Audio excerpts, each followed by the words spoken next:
साध संगत जी के चरणों में प्रेम भरी राधा स्वामी जी। स्वागत है आपका हमारे चैनल सद्गुरु का ज्ञान में। संगत जी, हमारे जीवन में जब अचानक कोई बड़ी परेशानी आ जाती है, कोई बीमारी घेर लेती है, बच्चों की चिंता सताने लगती है, रिश्तों में दरार आ जाती है या कोई अपना ही विश्वास तोड़ देता है, तो मन के भीतर एक गहरा प्रश्न उठता है। हम सोचने लगते हैं कि आखिर ऐसा मेरे साथ ही क्यों हो रहा है? क्या यह मेरे पिछले जन्मों के कर्मों का फल है जो आज प्रारब्ध बनकर मेरे सामने खड़ा है, या फिर मुझसे वर्तमान में कोई ऐसी भूल हो रही है जिसका परिणाम मुझे इस रूप में मिल रहा है? कई बार मन स्वयं को कटघरे में खड़ा कर देता है। हम सोचते हैं, क्या मुझ में ही कोई कमी है? क्या मैं एक अच्छा इंसान नहीं हूं? मैंने ऐसा कौन सा कर्म किया है जिसके कारण मेरे हिस्से में इतना दुख आया? जब हम अपने जीवन पर नजर डालते हैं तो लगता है कि हमने किसी का बुरा नहीं किया, किसी का दिल जानबूझकर नहीं दुखाया, कोई बड़ा अधर्म नहीं किया, फिर भी कठिनाइयां हमारा पीछा क्यों नहीं छोड़ती? तब मन और भी उलझ जाता है कि क्या मैं ये परिस्थितियां अपने भाग्य में लिखवा कर आया था? एक साधक के सामने इससे भी बड़ी उलझन तब खड़ी होती है जब उसे समझ नहीं आता कि इन परिस्थितियों में उसका व्यवहार कैसा होना चाहिए। क्या वह हर बात को अपने पुराने कर्मों का भुगतान समझकर चुपचाप सहन करता रहे, या फिर अन्याय के विरुद्ध खड़ा होकर अपने अधिकारों के लिए आवाज उठाए? क्या सहन करना ही कर्मों को समाप्त करने का मार्ग है, या सत्य और न्याय के पक्ष में खड़े होना भी आवश्यक है? और यदि वह प्रतिक्रिया देता है तो क्या वह नए कर्मों का निर्माण कर रहा है? क्या वह अनजाने में फिर उसी कर्मजाल में उलझ रहा है जिससे निकलने की कोशिश कर रहा है? संगत जी, यही वह प्रश्न है जो अनगिनत साधकों के मन में बार बार उठता है। क्या मैं केवल अपने पुराने कर्मों का हिसाब चुका रहा हूं, या आज ऐसे नए कर्म भी बना रहा हूं जिनका फल मुझे भविष्य में भुगतना पड़ेगा? संतों और महापुरुषों ने हमेशा फरमाया है कि यह सृष्टि कर्मों के अत्यंत सूक्ष्म और गहरे नियमों पर चलती है, लेकिन सामान्य व्यक्ति के लिए यह समझ पाना आसान नहीं होता कि कौन सी परिस्थिति प्रारब्ध का परिणाम है और कौन सा व्यवहार भविष्य के लिए नए कर्मों का बीज बो रहा है। इसीलिए आज की इस विशेष वीडियो में हम संतमत की पवित्र शिक्षाओं, सतगुरु के अमूल्य वचनों और जीवन से जुड़े सरल उदाहरणों के माध्यम से इस गहन रहस्य को समझने का प्रयास करेंगे। हम जानेंगे कि अपने कर्मों के खाते को कैसे पहचाना जाए, नए कर्मों के बंधन से कैसे बचा जाए, और जन्म मरण के इस अनंत चक्र से मुक्त होने का वास्तविक मार्ग क्या है। संगत जी, आप सभी से विनम्र निवेदन है कि इस वीडियो को अंत तक ध्यानपूर्वक श्रवण कीजिएगा, क्योंकि हो सकता है आज की यह चर्चा आपके जीवन की कई पुरानी उलझनों को सुलझा दे और कर्मों के विषय में आपकी समझ को एक नई दिशा प्रदान कर दे। और संगत जी, आगे बढ़ने से पहले आपसे एक छोटी सी विनम्र प्रार्थना है। यदि आप हमारे चैनल सद्गुरु का ज्ञान पर नए हैं तो कृपया इसे सब्सक्राइब अवश्य कर लीजिए। संगत जी, सबसे पहले हमें इस बात का गहरा शुक्राना करना चाहिए कि सद्गुरु की अपार दया मेहर से हमें यह दुर्लभ और अमूल्य मानव जन्म प्राप्त हुआ है।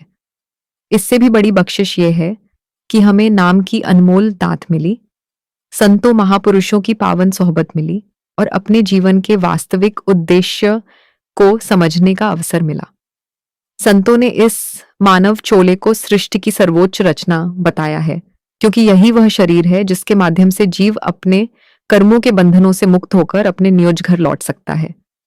इसीलिए जीवन में चाहे कितने ही दुहक, कठिनाइयां, परीक्षाएं या संघर्ष क्यों ना आए, हमें कभी यह नहीं भूलना चाहिए कि मानव जन्म स्वयं में मालिक की एक बहुत बड़ी मेहर है।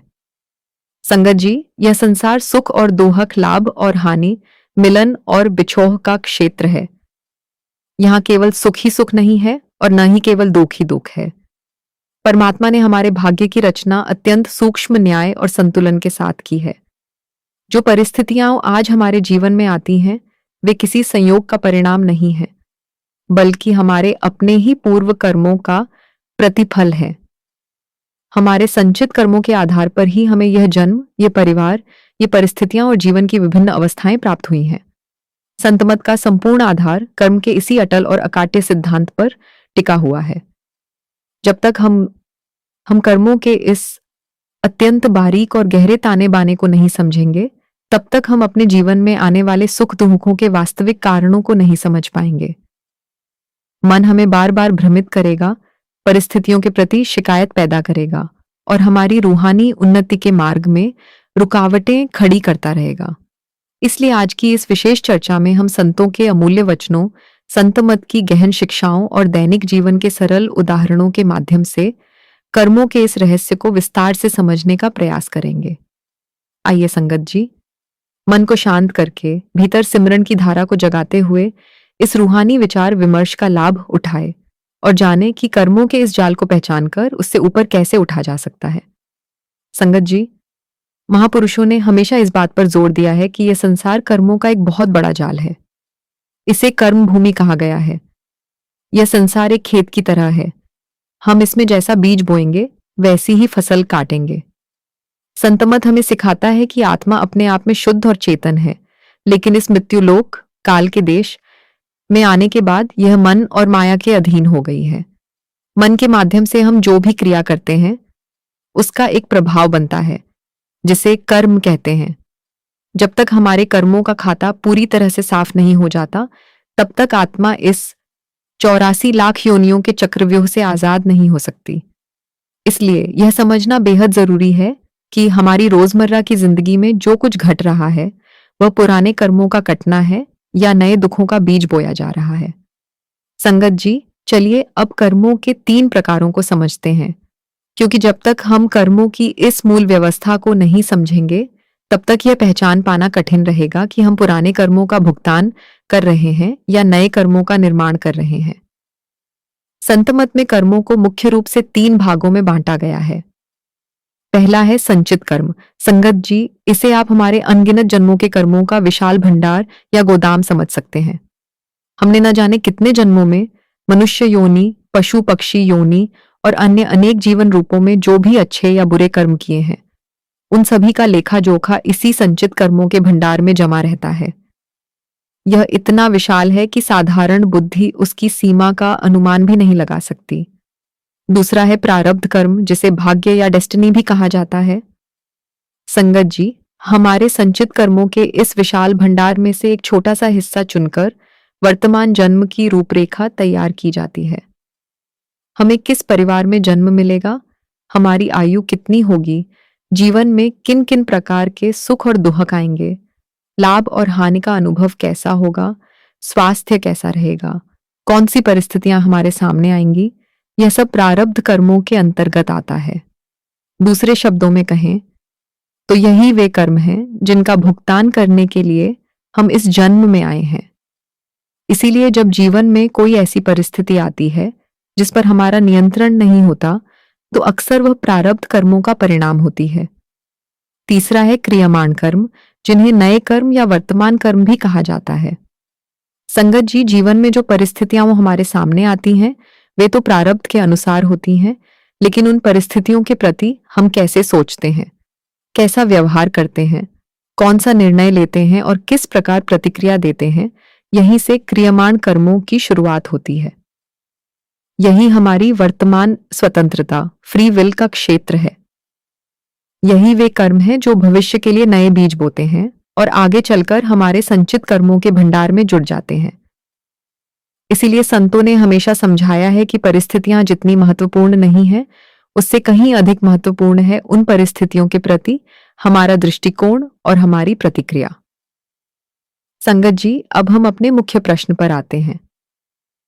संतों महापुरुषों ने हमें कुछ बहुत ही सरल, स्पष्ट और गहरे आध्यात्मिक मापदंड दिए हैं, जिनकी सहायता से हम अपने भीतर झांककर यह पहचान सकते हैं कि हम पुराने कर्मों का भुगतान कर रहे हैं या अनजाने में नए कर्मों का निर्माण कर रहे हैं। सबसे पहला और सबसे महत्वपूर्ण सिद्धांत है परिस्थिति और प्रतिक्रिया का अंतर। संतों का स्पष्ट वचन है कि आपके जीवन में जो परिस्थिति अचानक आकर खड़ी हो जाती है वह आपका प्रारब्ध अर्थात पुराना कर्म है। लेकिन उस परिस्थिति को देखकर आपके भीतर जो विचार उठते हैं, जो क्रोध, मोह, द्वेष, वासना या शांति उत्पन्न होती है और उसके बाद आप जो कदम उठाते हैं वही आपका क्रियमाण कर्म अर्थात नया कर्म बनता है। मान लीजिए आपने पूरी ईमानदारी और मेहनत से अपना व्यापार किया, लेकिन अचानक बाजार में गिरावट आ गई या किसी साझेदार ने धोखा दे दिया और आपको भारी आर्थिक नुकसान उठाना पड़ा। संगत जी, यह नुकसान होना आपके पुराने कर्मों का भुगतान था। यह वह परिस्थिति थी जो प्रारब्ध के रूप में आपके सामने आई। लेकिन अब प्रश्न यह है कि आप उसके प्रति कैसी प्रतिक्रिया देते हैं। यदि आप भीतर से टूट जाते हैं, दिन रात उसी व्यक्ति के प्रति नफरत पालते रहते हैं, बदला लेने की योजनाएं बनाते हैं, उसे नुकसान पहुंचाने की सोचते हैं, या दुख में डूबकर गलत आदतों की ओर बढ़ जाते हैं, तो समझ लीजिए कि पुराने कर्म के साथ साथ नया कर्म भी बनना शुरू हो गया। दूसरी ओर, यदि आप धैर्य रखते हैं, मालिक की रजा में रहकर सोचते हैं कि शायद कोई पुराना हिसाब किताब समाप्त हो रहा है और शांत मन से आगे बढ़ने का प्रयास करते हैं, तो वह कर्म वहीं समाप्त हो जाता है और नया बंधन नहीं बनता। संगत जी, दूसरा महत्वपूर्ण मापदंड है कर्ता भाव, अर्थात यह भावना कि मैंने किया है। जब तक मनुष्य के भीतर यह अहंकार बना रहता है कि मैं ही सब कुछ करने वाला हूं, तब तक वह निरंतर नए कर्मों का निर्माण करता रहता है। संतों ने बार बार समझाया है कि कर्म केवल बाहरी क्रिया से नहीं बनता, बल्कि उसके पीछे छिपे हुए इरादे और अहंकार से बनता है।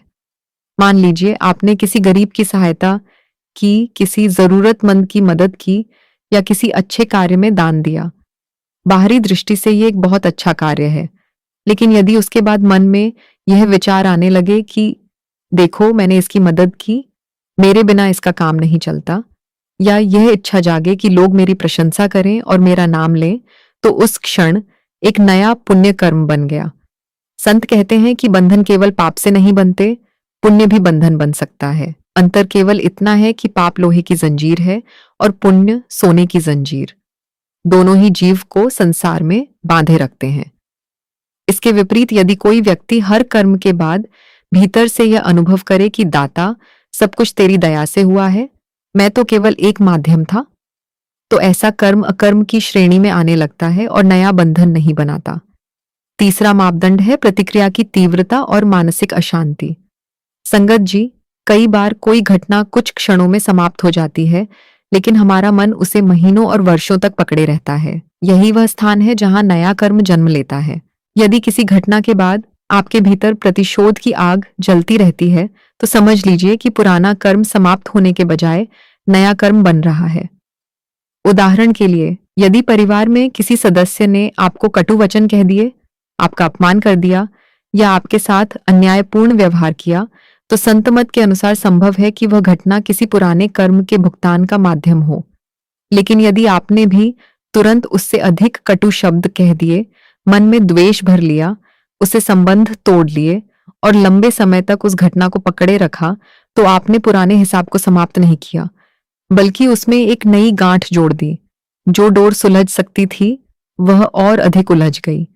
यही नया कर्म है जो भविष्य में फिर किसी न किसी रूप में आपके सामने आकर खड़ा होगा। इसलिए कर्म केवल इस बात से नहीं बनता कि हमारे साथ क्या हुआ, बल्कि उससे कहीं अधिक इस बात से बनता है कि हमने उसके प्रति अपने मन, वचन और कर्म से कैसी प्रतिक्रिया दी। परिस्थिति प्रारब्ध हो सकती है, लेकिन प्रतिक्रिया ही तय करती है कि हम मुक्त हो रहे हैं या फिर एक नया बंधन तैयार कर रहे हैं। संगत जी, मान लीजिए किसी व्यक्ति के जीवन में अचानक कोई गंभीर बीमारी आ जाती है। डॉक्टरों के पास जाना पड़ता है, दवाइयां चलती हैं और जीवन की दिनचर्या प्रभावित होने लगती है। संगत जी, बीमारी का आना प्रारब्ध का हिस्सा हो सकता है, अर्थात यह पुराने कर्मों का भुगतान है। लेकिन यदि व्यक्ति हर समय शिकायत करता रहे, डॉक्टरों को दोष देता रहे, भगवान से नाराज हो जाए, ये सोचता रहे कि मेरे साथ ही ऐसा क्यों हुआ, और दुख में डूबकर अपनी मानसिक शांति खो दे, तो वह उस पुराने कर्म के साथ साथ नए कर्म भी बना रहा है। दूसरी ओर, यदि वह पूरा उपचार करवाता है, अपनी जिम्मेदारी निभाता है, लेकिन भीतर से यह भाव रखता है कि मालिक, ये शरीर का कोई पुराना हिसाब था जो अब उतर रहा है, तेरी रजा में मैं राजी हूं, और साथ ही सिमरन तथा भजन का सहारा लेता है, तो वह पुराने कर्म का भुगतान करते हुए नए बंधन बनाने से बच सकता है। इसी प्रकार मान लीजिए कार्यालय में किसी कर्मचारी को बिना किसी स्पष्ट गलती के अपने अधिकारी या बॉस की डांट सुननी पड़ जाती है। वह अपमानित महसूस करता है और मन को बहुत चोट पहुंचती है। संगत जी, ऐसी परिस्थिति भी प्रारब्ध का हिस्सा हो सकती है। लेकिन यदि वह व्यक्ति पीठ पीछे अपने अधिकारी की बुराई करने लगे, काम में लापरवाही बरतने लगे, भीतर ही भीतर बदला लेने की योजनाएं बनाने लगे, तो वह नया कर्म पैदा कर रहा है। इसके विपरीत यदि वह शांत रहकर अपनी जिम्मेदारियां निभाता रहे, परिस्थिति को धैर्यपूर्वक स्वीकार करे और यह सोचे कि शायद कोई पुराना हिसाब इस माध्यम से समाप्त हो रहा है, तो वह कर्म का भुगतान करके आगे बढ़ सकता है। एक और उदाहरण परिवार से जुड़ा हुआ है। कई माता पिता यह शिकायत करते हैं कि उनकी संतान उनकी बात नहीं मानती, उन्हें दोख देती है या उनकी अपेक्षाओं पर खरी नहीं उतरती। ऐसी स्थिति में मन बहुत व्याकुल हो जाता है। लेकिन यदि माता पिता क्रोध, कटुता और नफरत से भर जाए, बार बार संतान को कोसें, उसे अपने जीवन की सबसे बड़ी समस्या मान लें या जीवन भर उसके प्रति शिकायतें पालकर रखें, तो यह प्रतिक्रिया नए कर्मों का कारण बन सकती है। संतमत हमें एक अलग दृष्टिकोण देता है। संतों ने समझाया है कि परिवार के सदस्य भी हमारे पुराने लेन देन अर्थात कर्मों के लेन देन का हिस्सा होते हैं।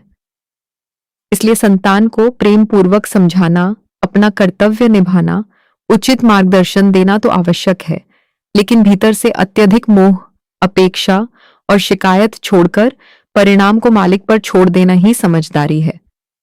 जब हम ऐसा करते हैं, तब पुराने हिसाब धीरे धीरे समाप्त होने लगते हैं और नए बंधनों का निर्माण नहीं होता। संगत जी, परिस्थिति अक्सर हमारे हाथ में नहीं होती, क्योंकि वह प्रारब्ध का परिणाम हो सकती है। लेकिन उस परिस्थिति के प्रति हमारा दृष्टिकोण, हमारी सोच, हमारी भावना और हमारी प्रतिक्रिया अवश्य हमारे हाथ में होती है। यहीं पर यह तय होता है कि हम कर्मों के पुराने खाते को बंद कर रहे हैं या उसमें एक नया पन्ना जोड़ रहे हैं। संगत जी, अब प्रश्न यह उठता है कि यदि हम हर क्षण नए कर्म बनाने के खतरे के बीच जीवन जी रहे हैं, तो इस कर्म जाल से बाहर निकलने का मार्ग क्या है? देखिए संगत जी, सबसे पहली और सबसे महत्वपूर्ण बात जो बाबा जी अक्सर समझाते हैं, वह यह है कि हम निश्चित रूप से यह नहीं जान सकते कि कौन सा कर्म पुराना है और कौन सा नया। इसलिए हमारा ध्यान इस बात पर नहीं होना चाहिए कि यह प्रारब्ध है या क्रियामाण। हमारी वास्तविक जिम्मेदारी यह है कि हम अपने विचारों, शब्दों और कर्मों के प्रति सजग और जागरूक रहें, ताकि अनजाने में नए कर्मों का निर्माण न हो। हमें हर परिस्थिति में मालिक की रजा को स्वीकार करते हुए अपना कर्तव्य निभाना है, पूरी ईमानदारी से पुरुषार्थ करना है, लेकिन साथ ही जो भी परिणाम प्राप्त हो उसे सकारात्मक दृष्टिकोण के साथ स्वीकार करना है। यही संतों की शिक्षा है। संगत जी, मालिक की सबसे बड़ी मेहर यह है कि हमें सद्गुरु का सहारा मिला, नाम की अनमोल दात मिली और भीतर लौटने का मार्ग मिला। जब जीवन की परिस्थितियां हमारी समझ से बाहर हो जाएं, जब मन उलझनों में घिर जाए और कोई रास्ता दिखाई न दे, तब हमें नाम और शब्द के अभ्यास का सहारा लेना चाहिए। भजन सिमरन करते हुए मालिक से विनम्र अरदास करनी चाहिए, दाता, मेरे बस में कुछ नहीं है। मैं अपनी ओर से पूरी कोशिश कर रहा हूं, लेकिन वास्तविक संभाल तो तेरे ही हाथ में है। तू ही मेरी रक्षा कर, तू ही मुझे सही राह दिखा और तू ही मेरे कर्मों के बोझ को हल्का कर। महाराज सावन सिंह जी फरमाते थे कि जब कोई साधक सच्चे प्रेम, विश्वास और नियमितता के साथ भजन सिमरन करता है, तो नाम की कमाई उसके संचित कर्मों पर वैसे ही कार्य करती है जैसे अग्नि सूखी घास के विशाल ढेर को भस्म कर देती है। अनगिनत जन्मों के संचित कर्म जो जीव को बार बार जन्म मरण के चक्र में बांधे रखते हैं, धीरे धीरे नाम की शक्ति के प्रभाव से समाप्त होने लगते हैं। संगत जी, भजन सिमरन करने वाले का कर्म केवल बाहरी स्तर पर ही नहीं कटता, बल्कि उसके भीतर भी एक गहरा परिवर्तन आने लगता है। जब कोई सत्संगी नियमित रूप से भजन सिमरन पर बैठता है, तो उसका मन धीरे धीरे संसार से हटकर भीतर की ओर मुड़ने लगता है। जैसे जैसे ध्यान तीसरे तिल पर स्थिर होने लगता है, वैसे वैसे उसके भीतर समर्पण का भाव विकसित होने लगता है। वह यह अनुभव करने लगता है कि वास्तव में करने वाला वह स्वयं नहीं, बल्कि मालिक है। और जब यह समर्पण गहरा होता है, तो अहंकार की पकड़ ढीली पड़ने लगती है। जहां अहंकार कम होता है, वहां नए कर्म बनने की संभावना भी कम होती जाती है, क्योंकि कर्मों की जड़ ही मैं और मेरा का भाव है। इसके साथ साथ सिमरन और भजन की शक्ति प्रारब्ध कर्मों के प्रभाव को भी हल्का कर देती है। संतों का प्रसिद्ध वचन है कि सद्गुरु सूली को कांटे में बदल देते हैं। इसका अर्थ यह नहीं कि प्रारब्ध पूरी तरह समाप्त हो जाता है, बल्कि यह कि उसकी तीव्रता बहुत कम हो जाती है। जो कर्म अत्यंत भारी रूप में सामने आने वाला था, वह सद्गुरु की दया और नाम की कमाई से बहुत हल्के रूप में भुगत लिया जाता है। जिस दुख से जीव पूरी तरह टूट सकता था, उसी दुख को सहन करने की शक्ति उसे भीतर से प्राप्त हो जाती है। उसका मन संतुलित रहता है, विश्वास बना रहता है और वह कठिन परिस्थितियों में भी मालिक की रजा में रहना सीख जाता है। संगत जी, कुछ ऐसी बातों पर ध्यान दें जिन्हें यदि हम अपने दैनिक जीवन में अपनाना शुरू कर दें, तो नए कर्मों के बनने की प्रक्रिया को काफी हद तक रोक सकते हैं। सबसे पहली बात है होश में जीना। संगत जी, अक्सर नया कर्म तब बनता है जब हम बिना सोचे समझे प्रतिक्रिया दे देते हैं।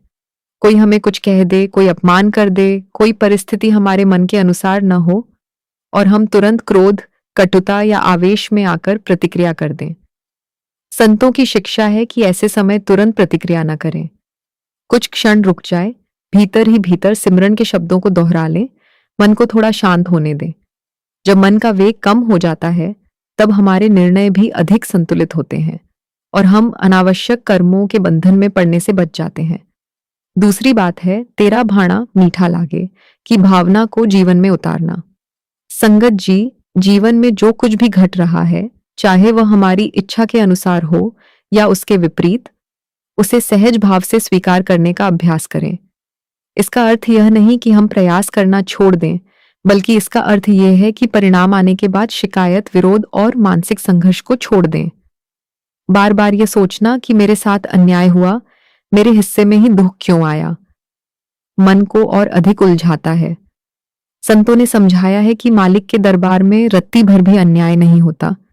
जो कुछ हमारे जीवन में आता है, वह किसी न किसी रूप में हमारे ही कर्मों का प्रतिफल होता है। तीसरी महत्वपूर्ण बात है निःस्वार्थ सेवा। जब भी जीवन में तन, मन या धन से सेवा का अवसर मिले, उसे मालिक की बख्शिश समझकर स्वीकार करें।